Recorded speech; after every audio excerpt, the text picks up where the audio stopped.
volta aqui com vocês. O nosso bom dia novamente aí para a turma de Assunção. Nosso bom dia aí para Maria Cauã. Nosso bom dia para Lívia, para Nívia, para o Guilherme. Nosso bom dia para a Aurikelly. E, pessoal, vamos que vamos aqui, né? Olha só. Vamos agitar bem esse chat aí, pessoal. Vamos, à medida que a gente está colocando as informações aqui, botando aqui, vamos agitar para a gente poder dialogar bastante e poder até esclarecer um pouco mais alguns pontos, tá? Porque senão a gente pensa que não tem dúvida e taca para frente, né? E aí? Dentro desse contexto da organização, nós temos aí o nosso do desempenho, a formalização. Nós temos aqui a nossa formalização. Que dentro da formalização nós estamos o quê? Colocando em prática a existência de regras e regulamentos que devem ser utilizados para a execução das tarefas. E nós podemos ter aí também que o grau de formalização, de regras e regulamentos são explicitamente definidos para governar o comportamento das pessoas. Pessoal, é o seguinte, quando a empresa tem muitas dessas regras, ela está usando como forma de controlar também. Desse objetivo é documentar, vamos fazer regra, documentar, registrar, comprovar, por meio aqui de... Agora é o seguinte, pessoal, tô falando de meio de papel, mas hoje isso aqui já não está tão assim mais, né? Aí pode ser digital também, tá?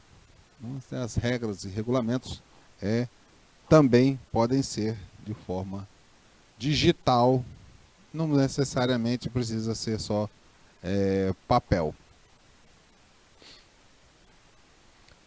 E aí nós temos uma questão de proporcionalidade, que quando nós falamos que quanto maior for a formalização, maior é a presença das normas de conduta, maior é o nível de rotina, que está bem estruturado, e procedimentos, e formulários para comprovação, comprovar que as atividades foram... Aqui, pessoal, é um grau bastante grande aqui da burocracia presente dentro das organizações. Então, é um grau mesmo, né? E aí, é mecanista e rotineiro. Professor, mas esse negócio de burocracia não foi abolido e tudo mais? Para que eu tenho que ter esse negócio de burocracia?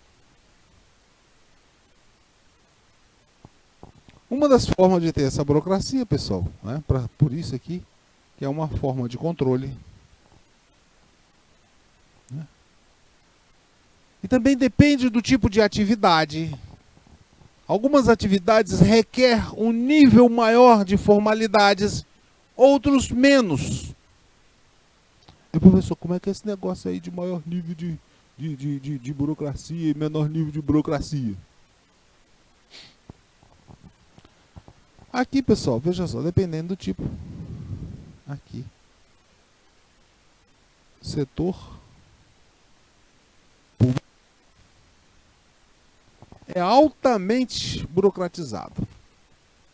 Primeiro que começa assim, o agente público só pode fazer tudo aquilo que a lei lhe permite fazer.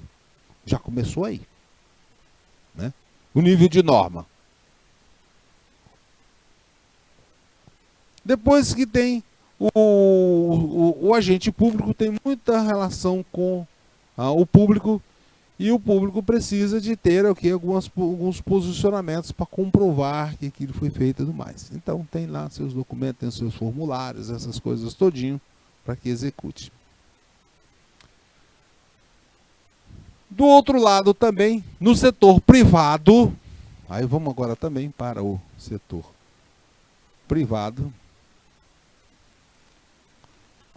algumas atividades que requer documentação, né? São os protocolos também realizados.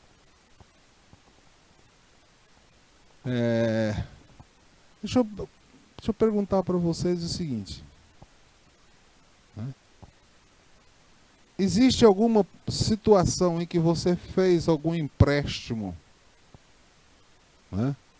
Em que você fez algum tipo de empréstimo? Vou tirar esse setor privado daqui e vamos botar ele, né, lá de cá. Já fez algum empréstimo?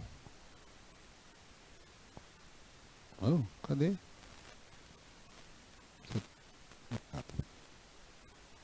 Você já fez algum empréstimo sem ter contrato? Ah, mas professor, o contrato tem que ter. É um tipo de burocracia.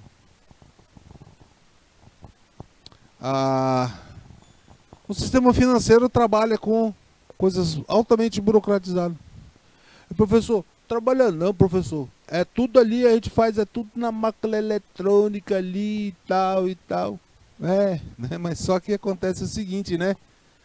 Lá, quando você faz as coisas ali no caixa eletrônico e tudo mais. Olha aqui, ó. Eu vou até escrever novamente aqui. Não é papel, você não vê o papel, mas é digital. Professor, então quando você tem assinatura eletrônica, tudo ali, ó. Não tem a papelório. Antigamente a gente tinha que, para sacar o dinheiro do banco, a gente tinha que emitir um cheque e tal, né? Agora não, né? Eu vou lá, passo o carro, saco na máquina eletrônica. Mas é porque toda essa parte burocrática, pessoal, ela é feita de forma digital.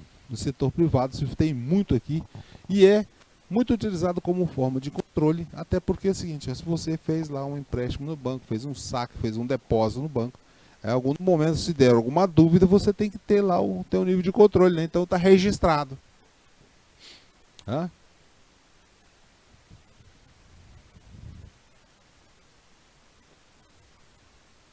Bom, também na formalização, nós temos também aqui agora algumas definições que são feitas, né? Qual é o cargo e quais são as atribuições e responsabilidades de cada cargo? Quem faz isso, pessoal, é aqui, ó. Qual é a responsabilidade, qual é a função, quais são, vai se reportar a quem?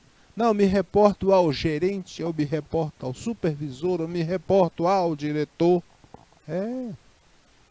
E aí que define, é nesse momento de formalização que define qual é o cargo, né?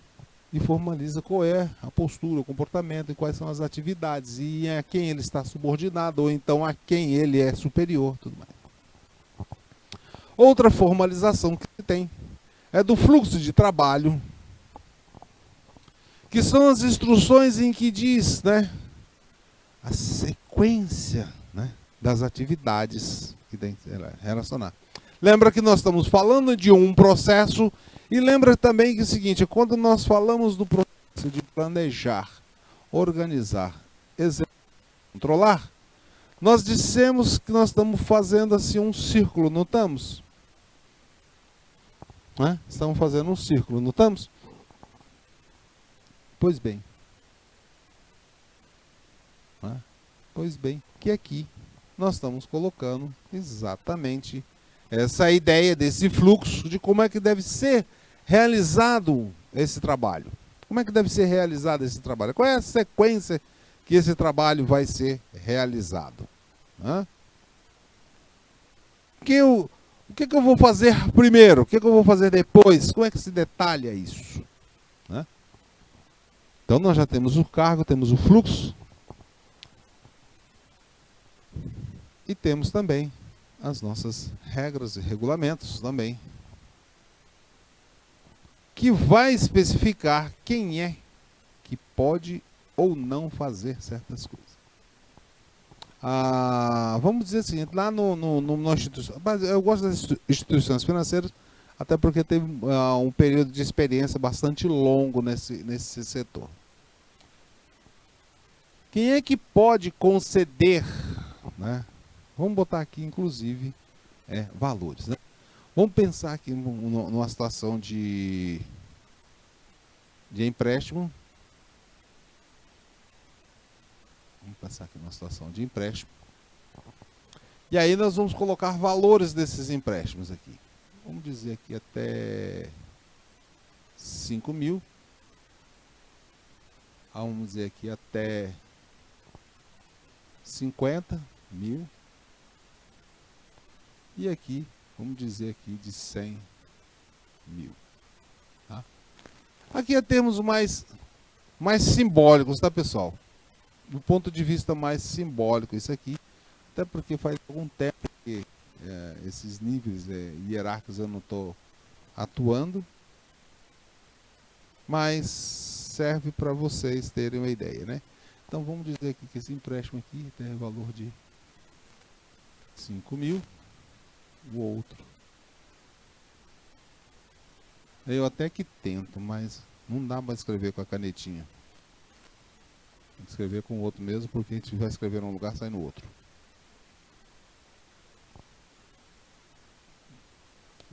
Ah, 5 mil. O outro aqui, vamos dizer que é 50 mil. Outro nível aqui de 100 mil. Tá? Então, temos aí alguns níveis de operações financeiras. Quem é que pode decidir? Quem é que pode fazer, autorizar a concessão de uma operação de crédito ou um empréstimo para um cliente no valor de 5 mil? Hã?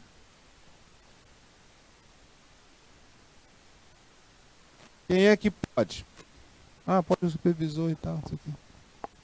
50 mil. Ah, pode o gerente geral da agência, pode.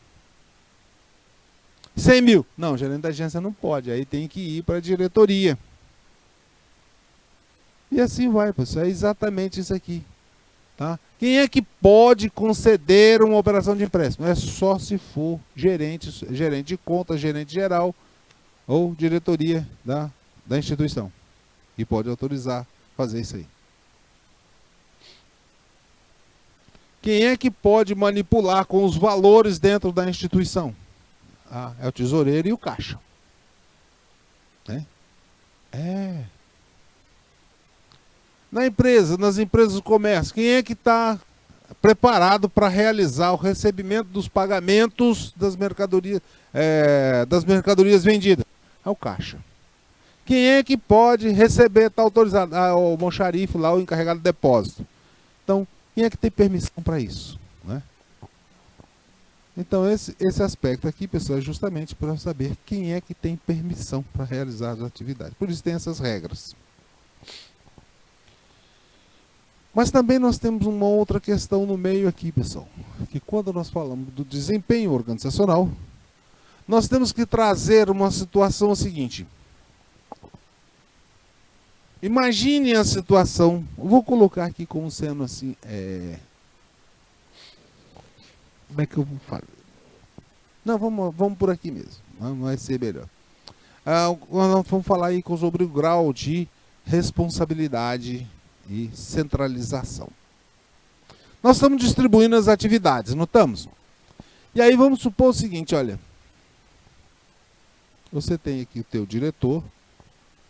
Aí você tem o gerente, você tem o supervisor, e podemos ter aqui o operário, aqui, certo? Trabalhador. Né? Nós estamos colocando aqui que as ações podem ser mais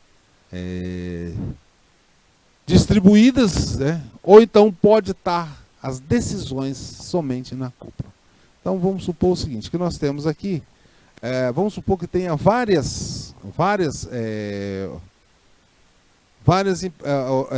filiais ou da empresa. Então aqui eu tenho um outro gerente aqui também, aqui eu vou ter um outro gerente, Aqui eu vou ter um supervisor, não é isso? Aqui eu vou ter outro supervisor, que é dessa mesma aqui.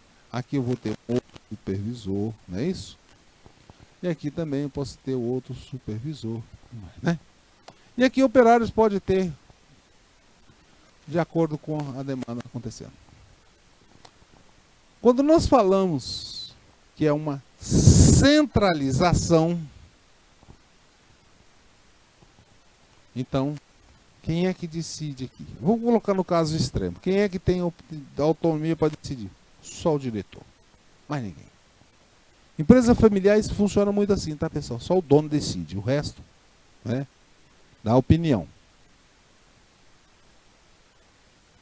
Mas se nós pensarmos de forma contrária, na descentralização, esse diretor continua tendo, o seu processo de decisão, continua sendo, né? Mas ele compartilha essa decisão com seus gerentes. Então os gerentes também podem decidir.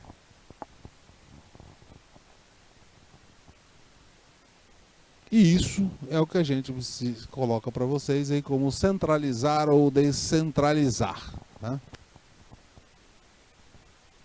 Então, vamos ver aqui tudo que está escrito aqui para vocês.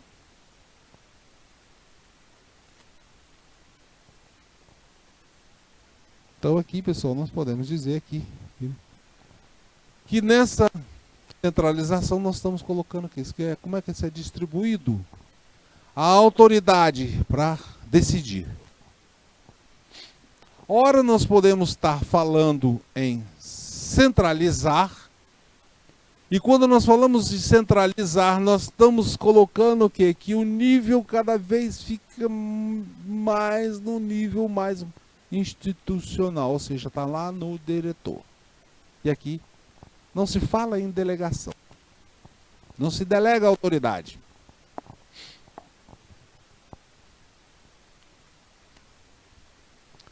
Nesse caso, pessoal, o que acontece? O dirigente ele assume todas as decisões dentro da organização.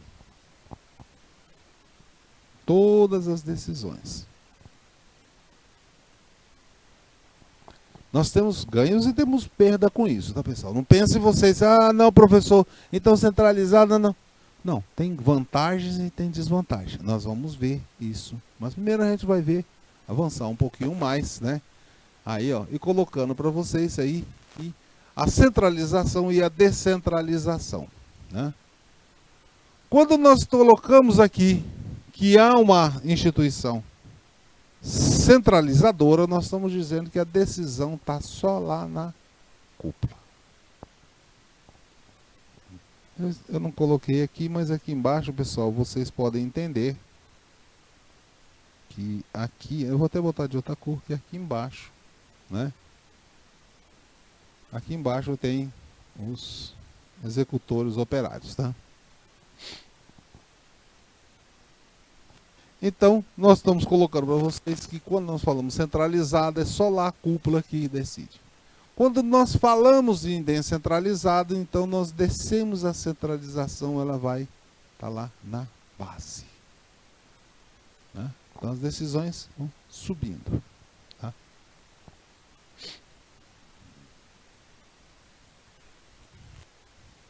Vantagens e desvantagens de uma centralização. Veja só, como vantagem na centralização, nós temos que as tomadas de gestão dos gestores, ela atinge um nível global, né? As decisões tem uma visão global da empresa. Então, o diretor ele não tem todas as informações da empresa, então tá, é bem geral. Normalmente, os tomadores de decisão, quando eles estão no topo da organização, eles são mais bem treinados e preparados.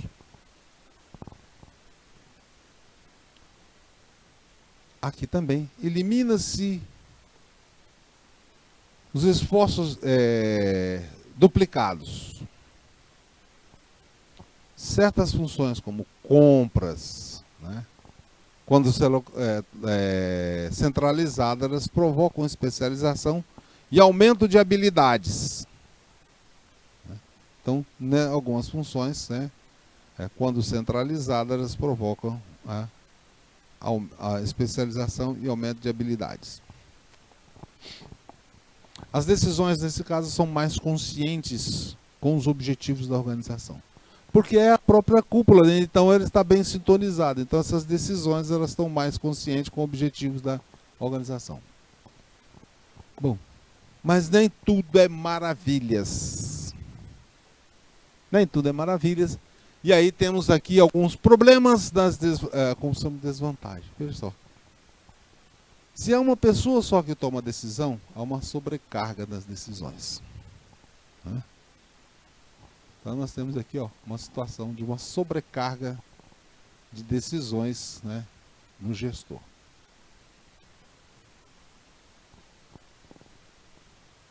Principalmente aqueles que estão mais distantes do fato. Né, os que estão mais distantes do fato.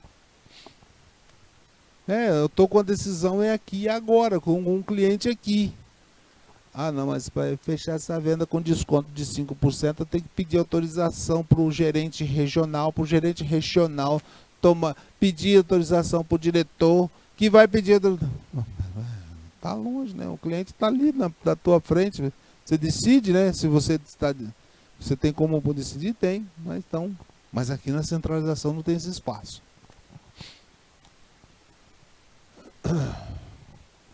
Bom, os tomadores de decisão como desvantagens, lá no topo, muito raramente ele chega próximo da situação envolvida. As linhas de comunicações aqui, nesse caso, são muito prolongadas, né? É o vendedor que passa para o supervisor, que passa para o gerente, que passa para o superintendente, que passa para o diretor. Ufa, chegou, né? É muito prolongado esse espaço de tempo. E os gestores dos níveis mais baixos ficam frustrados, porque estão fora do processo de decisão. Imagina só, né? O vendedor está ali com uma venda e ele sabe que aquela venda é importante para a organização. Pô, mas aí o cliente não quer esperar esse tempo todo aí para vir. Ele fica frustrado, perde muitas coisas. Né? E outras funções também, eu estou colocando o vendedor porque é mais visível, mas outras funções também ficam, né? E também temos mais possibilidade de erros, né? Distorções pessoais, né? Pelo envolvimento de muitas pessoas na comunicação. O vendedor está negociando com o cliente, ele está negociando lá um desconto, o pagamento do camarada vai ser à vista em espécie. Aí passou para o supervisor passou para o gerente, que chegou lá no diretor. O cliente quer desconto de 10% porque ele vai pagar à vista. Não, então, porque o cliente tem bom cadastro. Não falou nem pagamento à vista. Veja só, né? Nasceu lá a ideia como fazer uma negociação. Vai pagar à vista ali em espécie. Chegou lá no diretor que é uma compra que o cliente quer 10% de desconto. Chegou totalmente distorcido. Né? Como desvantagens, nem tudo é maravilha, né? Como desvantagens, né, das descentralizações aí, desvantagens, né, da descentralização, as decisões são tomadas mais rápidas porque são os próprios executores que decidem. É lá na ponta, né? Os tomadores de decisões, né, têm mais informações sobre a situação local. Então é o supervisor, é o vendedor que está ali com o cliente. Então ele tem mais informação. Há um maior envolvimento nas decisões. Aí dá mais moral e motivação, né, para os gestores de médios, né? O camarada, né? Pô, eu tenho poder para decidir. Pessoal, nem sempre o poder nas organizações é bom, tá? Como é que é, Bruno? Nem sempre é bom. proporciona melhor treinamento para os gestores médios. Então, é preciso a necessidade de ter maior treinamento para essas pessoas, para elas conhecerem mais como é que são os processos dentro da organização. E como desvantagens, nós temos ali, ó, pode ocorrer podemos ter falta de informação e coordenação entre os departamentos. Um maior custo do gestor, porque eu preciso treinar agora essas pessoas, né? E também temos que melhorar. Se ele foi treinado, né? Aí eu preciso também melhorar o salário desses gestores.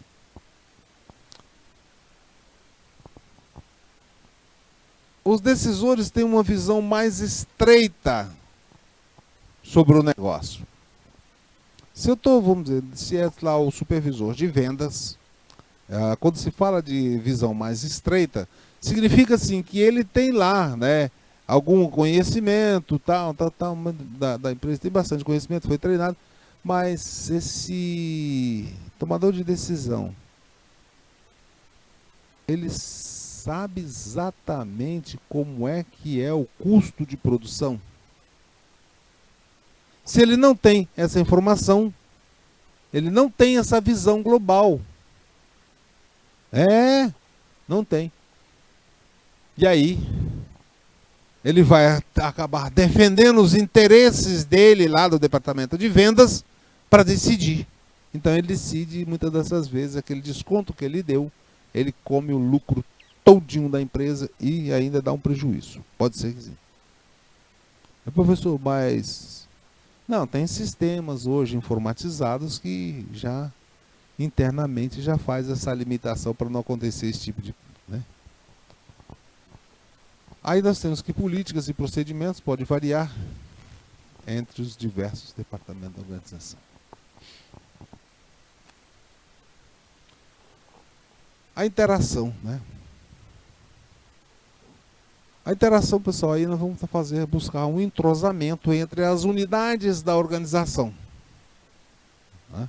Então aqui, dentro da interação... Opa, não é esse não, é esse daqui. Dentro da interação... Opa, não é esse daqui. Dentro da interação, nós vamos estar buscando o entrosamento, ou seja, uma convergência de esforços, né? Quando a organização ela busca uma convergência, a divisão do trabalho busca a diferenciação. Nós temos duas coisas acontecendo ao mesmo tempo. Quanto maior for a diferenciação, mais heterogênea vai ser a organização e maior a necessidade de coordenação de diferentes partes. Vamos ter um funcionamento harmônico e cinético. Então nós vamos ter aqui que ter mais coordenação, né? Então que eu vou ter mais, se eu tenho maior diferenciação, eu tenho que ter maior necessidade de coordenar. Eu preciso ter mais pessoas para coordenar. Do outro lado, a divisão do trabalho que fragmenta as tarefas em partes menores, ela evita dispersão e deve haver um interrelacionamento e interligação entre todas as partes. A integração é o processo que facilita o encadeamento por meio de coordenação e intra-organização. Veja que a hora nós estamos necessitando de mais coordenação, hora está menos, hora eu estou mais dividindo a tarefa, hora eu estou mais diferenciando.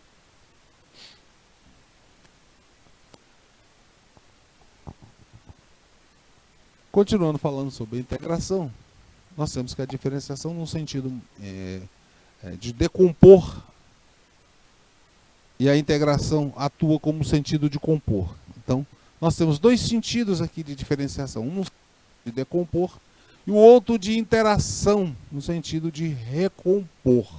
Tá? A diferenciação faz isso. E funciona dentro de desdobramentos. E aqui a gente colocou aqui para vocês um esquema, né? Um esquema de interação mais utilizado. Que temos aí, ó, a hierarquia administrativa, departamentalização, a assessoria ou staff, comissões de força-tarefas, regras de procedimento, objetivos, planos físicos. Né?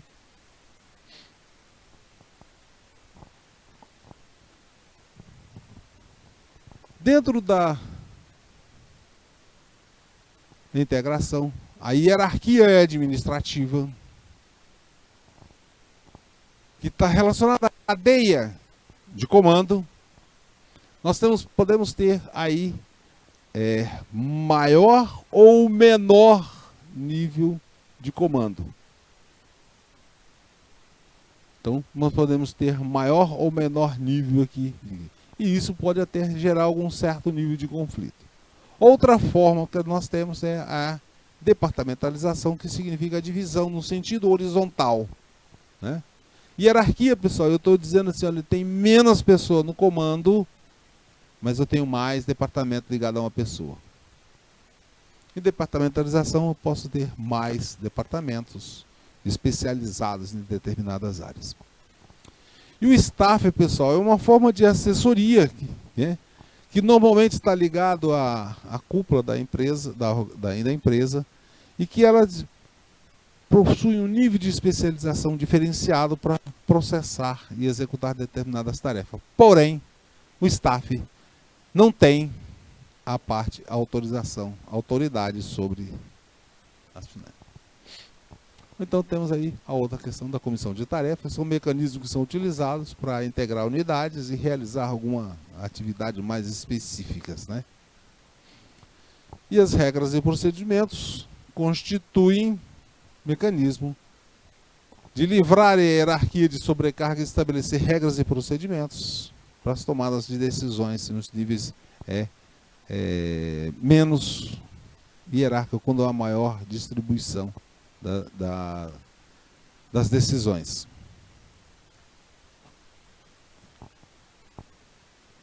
Objetivos e planos, né, que são os meios que facilitam a integração e que funcionam de uma maneira muito próxima ali, ou de maneira similar com as regras e procedimento. Mas ele tem esses objetivos e planos, ele tem um espaço menor de tempo. Normalmente ele está ligado aí a um projeto, a uma coisa mais específica, ou uma campanha, por exemplo, uma campanha de uma promoção de final de ano, liquidação de balanço e tal. Então ele tem umas regrinhas bem específicas e limitadas no tempo. Mas as organizações também precisam se ter uma arrumação, né? Então o que a gente chama de arranjo físico ou layout físico, que é como se organiza as pessoas dentro da organização para realizar as atividades. Quem é que fica o quê? O equipamento vai ficar onde? A televisão, o snowbreak, a câmera vai ficar onde e tal, isso aqui. Então essas proximidades aí também, né, vão facilitar interações, né? E aí, pessoal, quebra a parede, derruba, não sei o que e tal, e vai, né? Ou faz salas individuais, né? Tem muitas formas de fazer. Mas isso é objeto de uma aula específica, tá, pessoal? Os esquemas de interações mais utilizados são, né, em boa parte deles, né, tem uma parte eminentemente burocrática, e quase sempre cria fronteiras dentro da organização. Então é a burocracia do financeiro, a burocracia das vendas, né? Aí organizações com vários departamentos, né? Com muitos departamentos e vários níveis de autoridade, exige mecanismos de integradores, né, para coordenar todas as ações necessárias. A solução, pessoal, para tudo isso, veja só que isso aí acaba gerando uma complexidade bastante grande, mas a solução decorre de como usar a simplicidade na organização e na utilização das equipes multifuncionais e autônomas de trabalho. Bom, como características disso, nós podemos concluir, dessas características aí nós podemos concluir que temos 4 características de desempenho organizacional. 4 características de desempenho organizacional, que são a diferenciação, a formalização, a centralização e integração. E que precisam ser adequadamente sintonizadas e dimensionadas para que haja resultados positivos. O segredo disso aqui, pessoal, não está em cada uma dessas características, mas como elas se arranjam e são utilizadas. Normalmente as empresas têm várias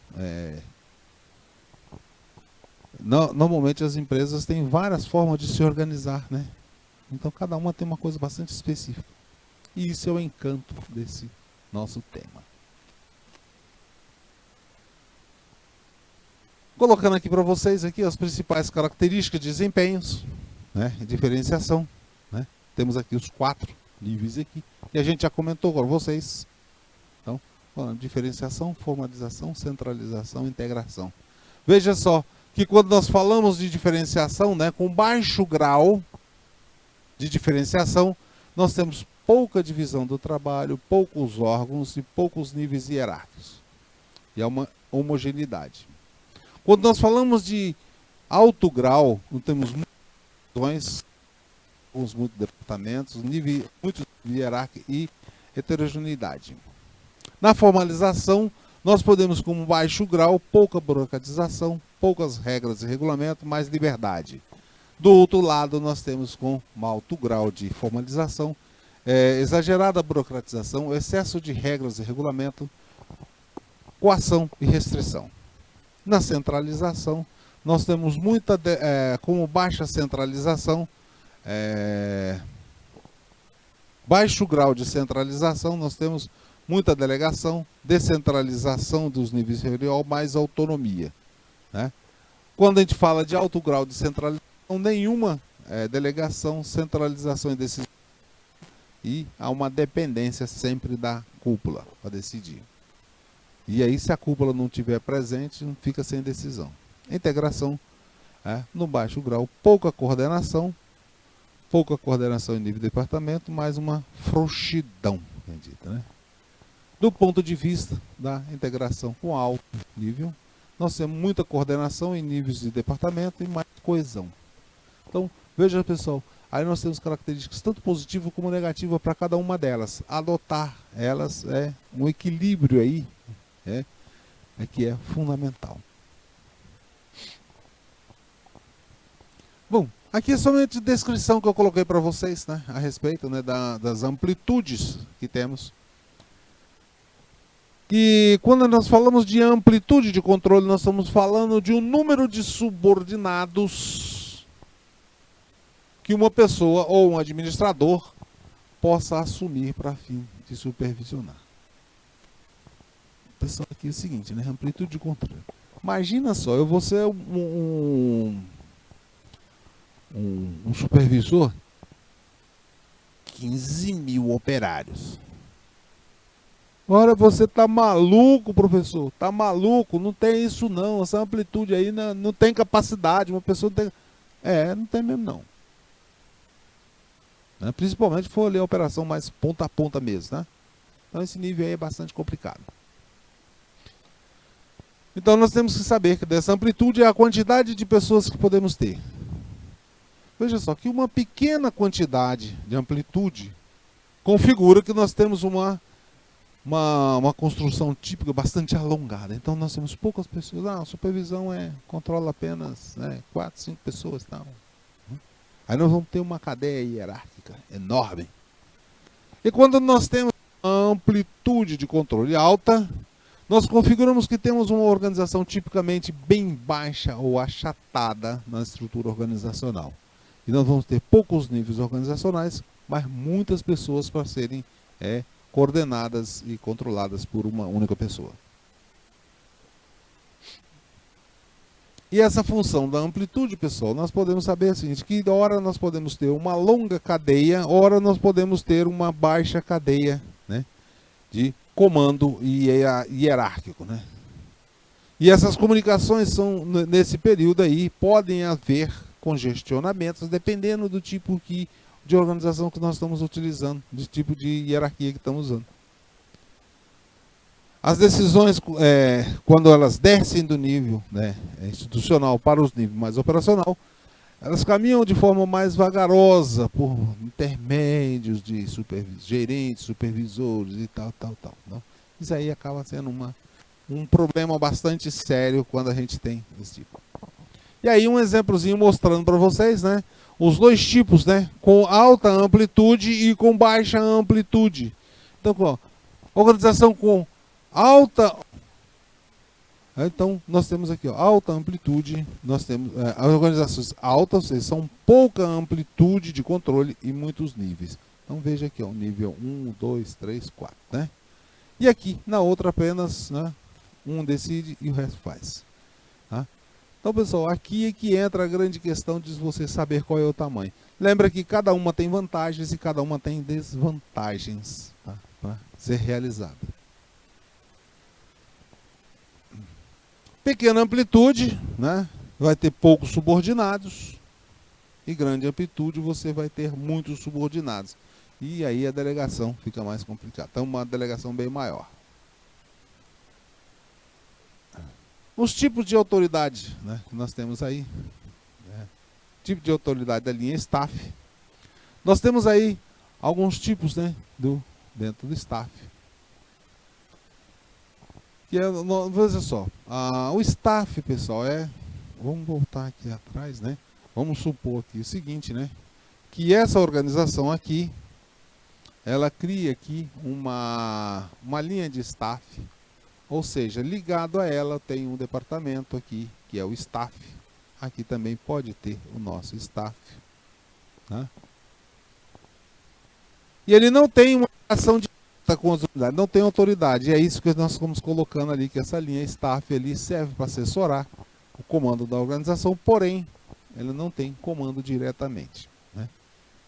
Ela não faz parte dessa autoridade linear, ela presta uma assessoria, ou serve mais para aqui, ó, ela não participa das decisões, ela serve mais como assessoria, como consultoria ou recomendação apenas, tá? A linha faz... Ela só recomenda. Relacionamento com objetivos da organização. Normalmente são pessoas que trabalham com nível mais especializados e, consequentemente, se trabalham com nível mais especializados, estão também mais próximo da cúpula da organização e, consequentemente, estão mais sintonizados com os objetivos da organização, né? Os serviços normalmente das atividades da própria organização são realizados nas próprias unidades, porém a linha staff não executa diretamente esse serviço, né? Mas assim, ó, os staff normalmente são algumas atividades mais específicas do tipo lá, a contabilidade da empresa, né?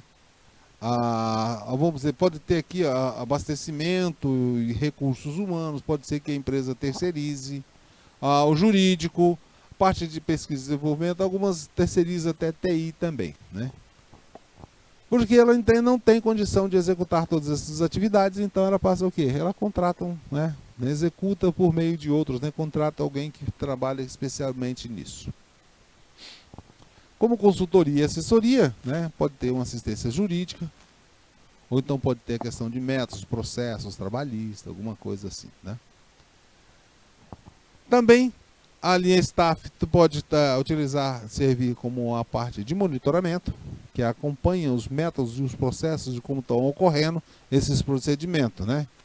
E aí, quem faz o levantamento de dados, né? O staff que incumbe do levantamento de dados para a elaboração dos relatórios de pesquisa. Também trabalha muito na parte de planejamento e controle, porque ele está mais no nível em cima, próximo mais da cúpula da organização, trabalha muito mais com o processo de planejamento. Tá? Planejamento e controle e manutenção de máquinas e tudo mais. Bom, Dentro dessas funções pode ter alguns níveis diferenciados dentro da função staff, mas staff significa sempre que nós vamos ter assessoria, serviço pessoal especializado, consultoria, recomendações e orientações técnicas. Nada mais do que isso, tá? Porque senão vai passar lá, vai fazer parte lá da própria organização. Aí eu coloquei um nível para vocês aí, um gráficozinho para mostrar como é que funciona isso. Tá? No nível operacional, aqui está a prestação e execução de serviços, e lá no institucional nós temos a consultoria, assessoria, aconselhamento e recomendações. Tá? Aqui a prestação de serviço especializada, aqui é contabilidade, é jurídica, essas coisas. Lá em cima é diferente. Mas também podemos ter muitos conflitos entre o staff e a área de e as linhas de produção. Porque o staff se entende às vezes muito como um entendedor ou quem sabe mais. E do outro lado, quem trabalha na ponta, na execução, fala assim, não, eu é que trabalho, eu é que executo. É desse jeito mesmo que funciona. O grande desafio, pessoal, é manter o equilíbrio entre o staff e as linhas de produção. Porque um achar que é mais importante do que o outro, com certeza o conflito vai continuar. Mas então aqui nós temos que saber o seguinte, que cada um tem suas funções e seu grau de importância dentro da organização. Não há que colocar de forma diferente para isso. Saber assim, olha, se perceber, o gestor perceber essa questão de conflito, e vai perceber rapidamente, porque muitas das coisas, o que acontece? O staff bola lá um tipo de uma campanha de marketing ou qualquer coisa lá, e quando chega lá na hora de executar, o pessoal da execução fala assim, não participei desse negócio, eu tô fora desses meninos aí que tem aí, entendeu? Vou fazer isso não. E não faz mesmo. Boicota mesmo e não acontece. E aí frustra a organização como um todo. Então, é muito importante conseguir que sintonize bem essas duas áreas. Então, dentro das características, nós temos aí da linha staff, né, com o seu principal, os aspectos principais. Papel principal, né, na linha decide, a staff assessora. Na atuação, cuida da execução e presta consultoria no staff. Os tipos de atividade é comando, ação, trabalho de campo. No staff, o tipo de atividade é recomendação, alternativas ou opções de trabalho de gabinete. Responsabilidade, né? Alinha pela operação e pelos resultados. Já o staff é pelo planejamento e pelas sugestões. Né? Por exemplo, nós temos gerente de departamento e lá no staff, gerente de staff. Gerente de planejamento e tal. Né? Características do staff, não é fácil obter esse equilíbrio. Não é fácil. Já expliquei isso aqui para vocês, não é fácil mesmo. Pum. E aí, pessoal, é que entra o grande desafio de saber coordenar, para interagir, enganjar, liberar essas pessoas para que elas possam atuar melhor. Fiz foi voltar? Foi. Bom, vimos aqui, né? Então, colocando aí para vocês, né? Como é que funciona esse negócio aí, botando na forma gráfica aí para vocês, tudinho. Estamos lá, o presidente. E aí, ó, a ligação aqui, pessoal. Preste atenção que aqui tem uma coisa, né? A ligação, o presidente com os diretores, certo? Mas o presidente achou necessário que ele coloque aqui, ó, que ele tenha um departamento jurídico, de recursos humanos, de outro aqui, ele já achou melhor aqui. Né? E quem vai estar aqui vai ser a parte do staff, e aqui vai estar a parte da execução. Né? E aqui é só a assessoria. Né? Bom, é hora da gente praticar um pouquinho.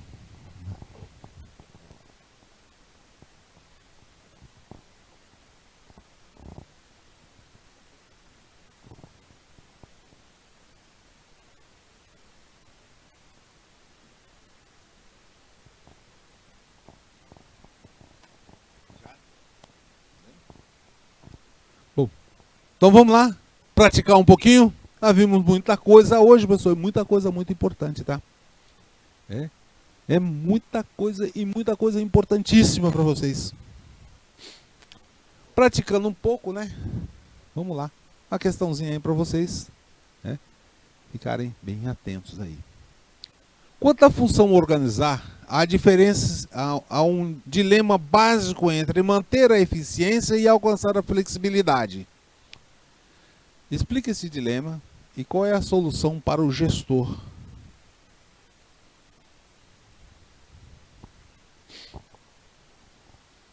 Então, vamos dar um tempinho aí para vocês responder essa questão? Pessoal, acho que 2 minutos tá bom, né? Vamos lá?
Ah,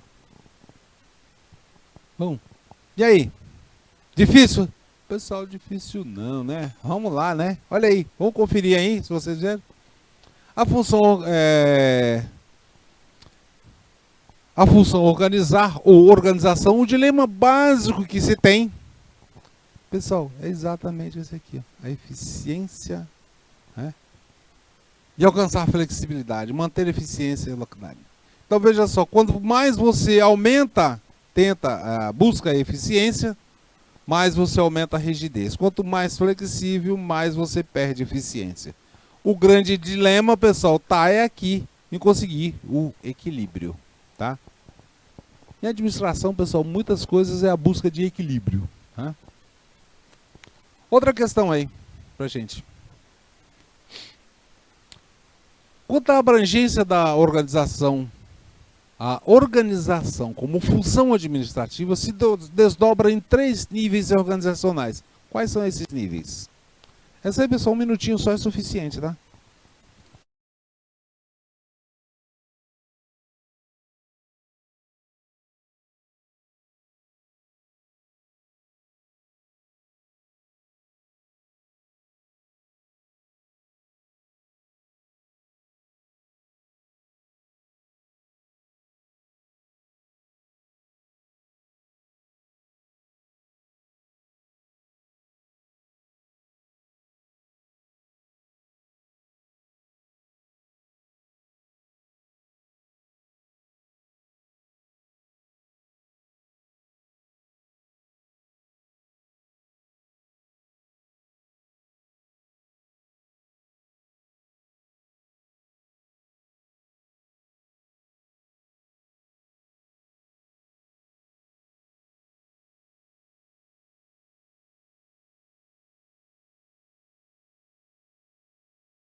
Bom, de volta aqui. E aí, responderam tudo? Hã? Muito bem, pessoal. Muito bem, né? Então, vamos refletir um pouquinho a respeito disso aí, tá? Então, olha aí, conferindo com vocês a abrangência da organização, né?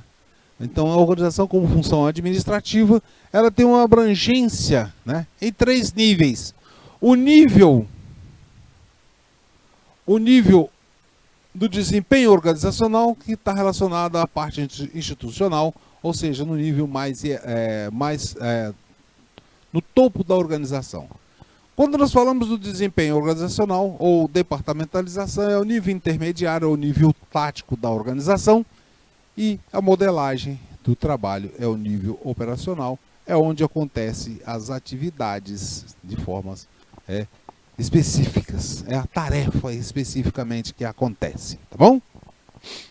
Bom, tem mais questões? Tem mais questões para nós aí sim, vamos lá, olha aí. Quanto à caracterização do desempenho organizacional, o organograma caracteriza a estrutura organizacional. Quais são os aspectos da estrutura organizacional? Então aí, para vocês verem as características e a estrutura aspecto da estrutura organizacional. Um minutinho aí para vocês, né? Um minutinho, tá bom.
Bom, e aí, pessoal? Respondido? Tranquilo? Nada complicado, né, professor? Então, vamos conferir. Característica do desempenho organizacional. Estamos aí com o nosso organograma. Caracteriza os seguintes aspectos da estrutura.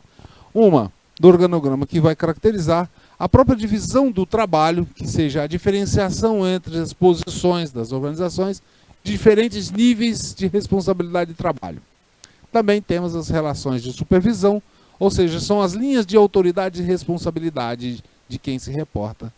E temos os canais de comunicações que são representados pelas linhas, e aí vai mostrar as comunicações. E as unidades onde acontece e reportam e o nível de gestão, que são as camadas hierárquicas da organização. Tá? Então, com isso, pessoal, nós chegamos ao final dessa aula e aprendemos um pouquinho mais sobre organização, né? Então, olha, foi um prazer estar com vocês e até a próxima.